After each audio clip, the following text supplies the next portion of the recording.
नमस्कार.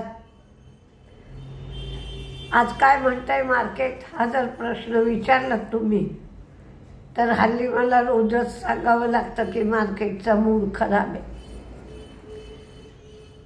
डाव, Nasdaq, S&P 500 हे सगळे मंदीत होते.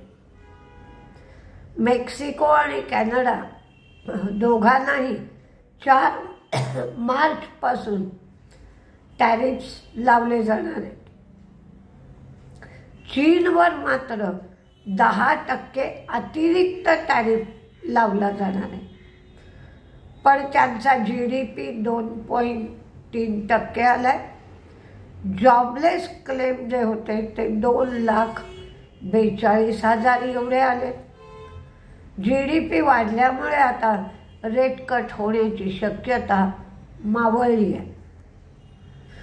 गिफ्ट निफ्टी बघितला तर 148 पॉईंट डाऊनच आहे. काल निफ्टी बँक, NBFC आणि केमिकल्सच्या शेअरमध्ये चांगले रोलओव्हर्स होते. तुहीन कांता पांडे हे सेबीचे चेअरमन म्हणून यांची नियुक्ती झाली आहे. ही नियुक्ती 3 वर्षासाठी झाली आहे.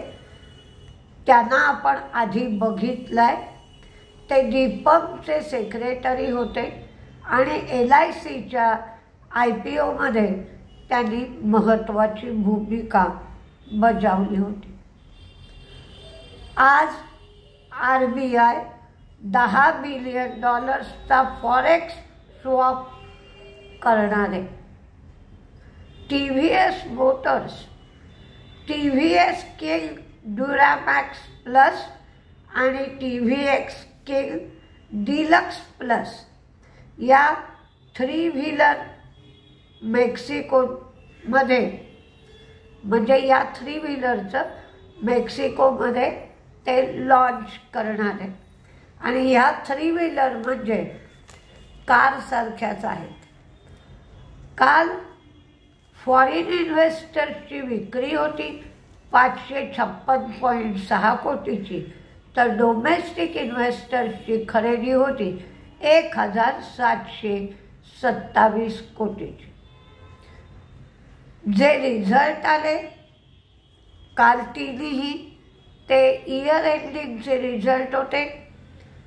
KSB आणि शॅपलर दोन्हीचा रिझल्ट काल मी संध्याकाळच्या व्हिडिओत दिला होता. सनोफीचा रिझल्ट द्यायचा राहिला होता, तर सनोफीचं प्रॉफिट कमी झालं आहे पण रेव्हेन्यू वाढला आहे, मार्जिनसुद्धा वाढला आहे आणि सनोफीने 117 रुपये डिव्हिडंड दिला आहे, तर शॅपलरने 28 रुपये एवढा डिव्हिडंड दिला. तो मी काल सांगितला.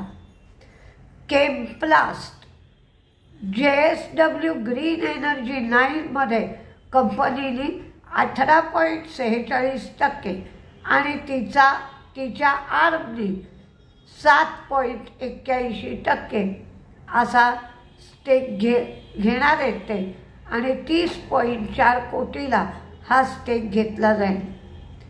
RVNL यांना सेंट्रल रेल्वेकडून 135.66 कोटीच्या प्रोजेक्टसाठी LOA मिळाला.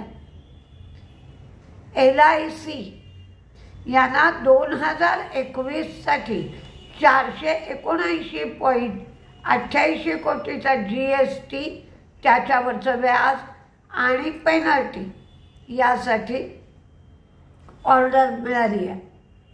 टाटा पॉवर 632 कोटीची ऑर्डर 292.5 MWP DCR सोलार मॉड्यूलसाठी मिळाली आहे. GE पॉवरला 273.5 कोटीची ऑर्डर किंवा कॉन्ट्रॅक्ट ग्रीनकोकडून मिळालं आहे.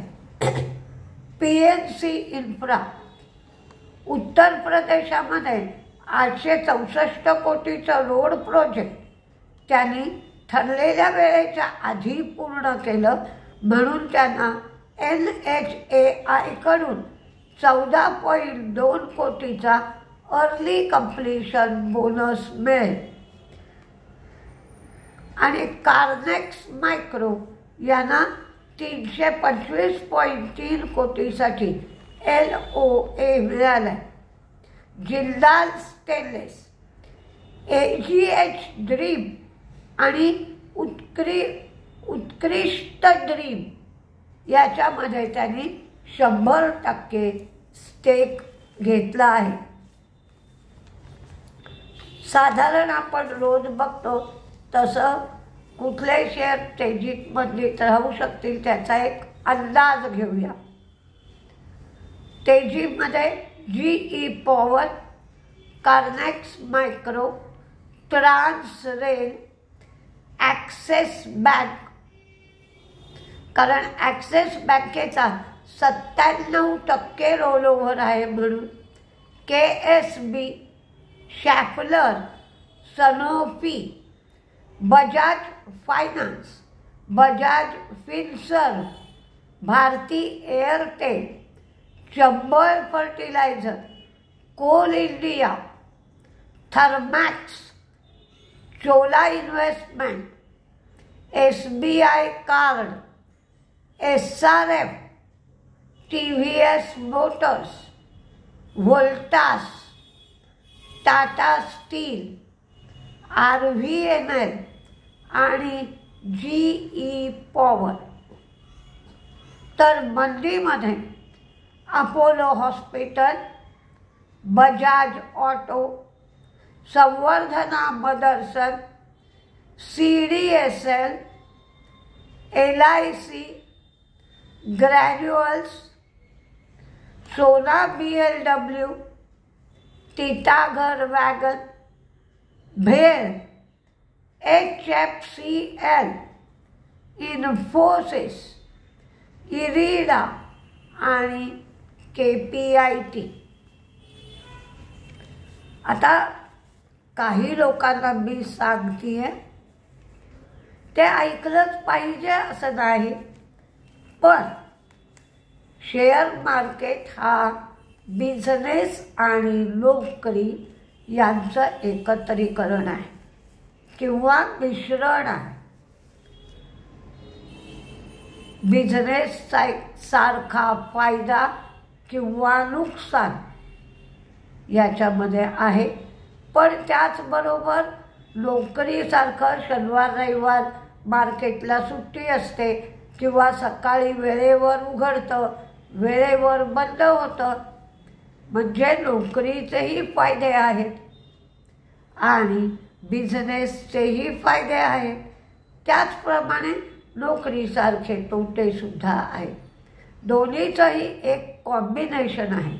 तुम्हाला जर फायद्याची बाजू बघायची तर तुम्ही फायद्याची बघू शकता आणि बिझनेसकडून मिळणारा फायदा बघायचा तर तसा मार्केटमधून फायदा आहे.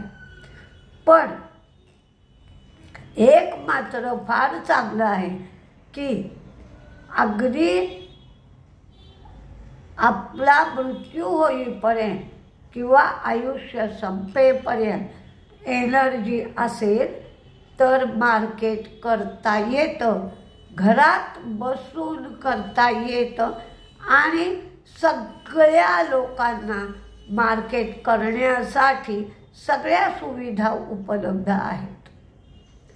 म्हणजे कुठल्याही प्रकारचं बंधन मार्केटवर नाही. आता मार्केटमध्ये तेजी आणि मंदी या दोन गोष्टी येत राहतात. जे मार्केट लोक बरेच वर्ष करतायत त्यांना हे माहीत आहे. जे करोनानंतर मार्केटमध्ये आले त्यांच्या काही चुका झाल्या की त्यांनी वेळेवर विकलं नाही.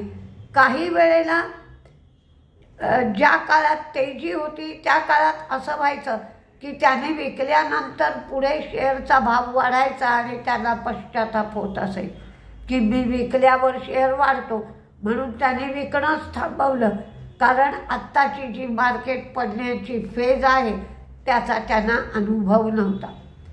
त्यामुळे वेळेवर घेणं, वेळेवर विकणं, या सगळ्या शिस्तीच्या ट्रॅकमध्ये ते लोक आले नाहीत आणि आता हळूहळू ते सुधारणा करतील तर पुढच्या वेळेला जेव्हा असं घडेल तेव्हा त्यांना पश्चाताप करण्याची वेळ येणार नाही. पण आत्ता येते आहे, कारण त्यांना मार्केट असं कित्येक दिवस पडतच राहतं हे माहीत नव्हतं. तर ठीक आहे, पहिली वेळ जेव्हा असते तेव्हा काही चुका घडतात. त्या चुकातून सावरून आपण पुन्हा पायाला काटा लागला तर आपण काय करतो, पायातला काटा काढतो, थोडा वेळ थांबतो आणि मग पुन्हा पुढची वाटचाल करत राहतो. पण आपण सावधगिरी बाळगतो की या रस्त्यावर काटे आहेत, आपल्याला बघून चाललं पाहिजे. तशापैकीच मार्केट आहे. तर हे मार्केट किती दिवस पडत राहील, काय होईल, एक टप्पे सांगू शकतो आपण की बाबा मूव्हिंग ॲव्हरेजप्रमाणे अमकं झाले तर, पण जगाचा त्याच्यावर परिणाम असतो. त्यामुळे परफेक्शन असं सांगता येत नाही.